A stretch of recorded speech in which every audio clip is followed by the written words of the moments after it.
Para orang Indonesia lihat semua ini, OPM ini. Ini lakukan doanya, rambutnya sampai di tanah.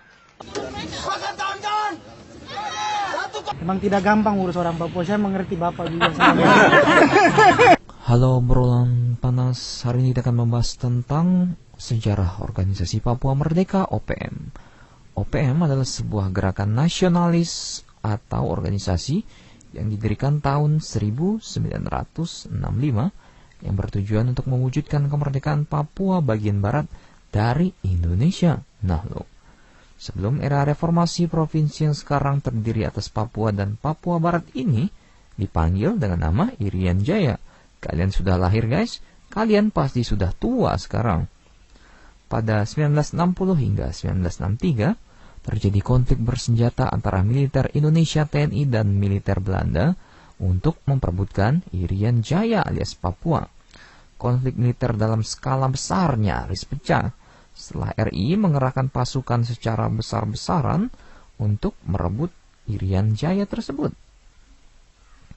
Tapi sebelum konflik pecah dalam bentuk peperangan secara terbuka, Belanda malah ketakutan dan memilih menyerahkan Irian Barat secara damai melalui PBB pada 1 Mei 1963.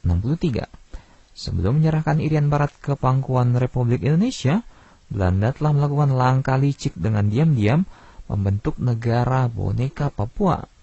Belanda bahkan membentuk pasukan sukarelawan lokal bernama Papua Volunteer Corps atau PVC yang sudah terlatih baik dan sempat bertempur melawan pasukan Republik Indonesia ketika melancarkan operasi Trikora.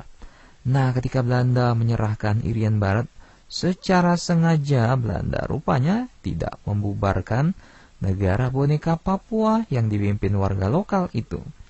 Pasukan PVC juga tidak dibubarkan dan banyak diantaranya masuk ke hutan dan membentuk pasukan perlawanan alias pemberontak yang kemudian kita kenal dengan Organisasi Papua Merdeka alias OPM.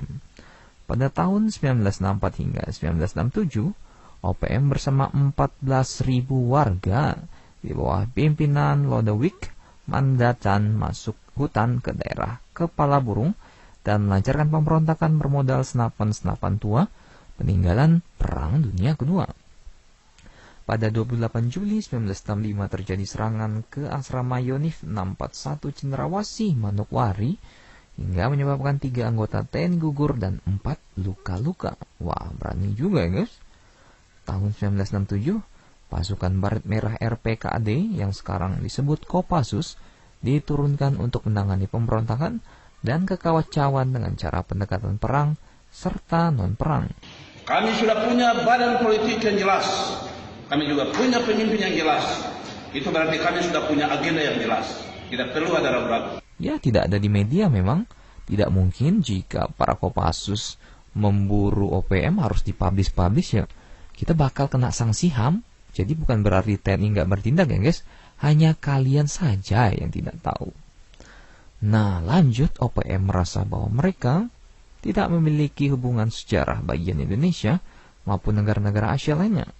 Penyatuan wilayah ini ke dalam NKRI sejak tahun 1969 merupakan buah perjanjian antara Belanda dengan Indonesia, di mana pihak Belanda menyerahkan wilayah tersebut yang selama ini dikuasainya kepada bekas jajahan yang merdeka Indonesia. Perjanjian tersebut oleh OPM dianggap sebagai penyerahan dari tangan satu penjajah kepada penjajah lainnya. Nah loh. Pada tanggal 1 Juli 1971, Nicholas Jowe dan 2 komandan OPM yang lain, Seth dan Jacob Hendrik, menaikkan bendera bintang fajar dan memproklamasikan berdirinya Republik Papua Barat. Namun pemerintahan ini berumur pendek karena ternyata segera ditumpas militer Indonesia di bawah perintah Presiden Soeharto. Wow, enggak tuh. Tahun 1982, Dewan Revolusioner OPM didirikan di mana tujuan dewan tersebut adalah untuk menggalang dukungan masyarakat internasional untuk mendukung kemerdekaan wilayah Papua tersebut. Mereka mencari perhatian ke PBB, GNB, Forum Pasifik Selatan, dan ASEAN. Para pengacau keamanan di Papua umumnya masih membawa-bawa nama OPM warisan Belanda agar mendapatkan perhatian secara internasional. Begitulah sejarah singkat tentang OPM di Papua. Silakan komentar kalian di bawah.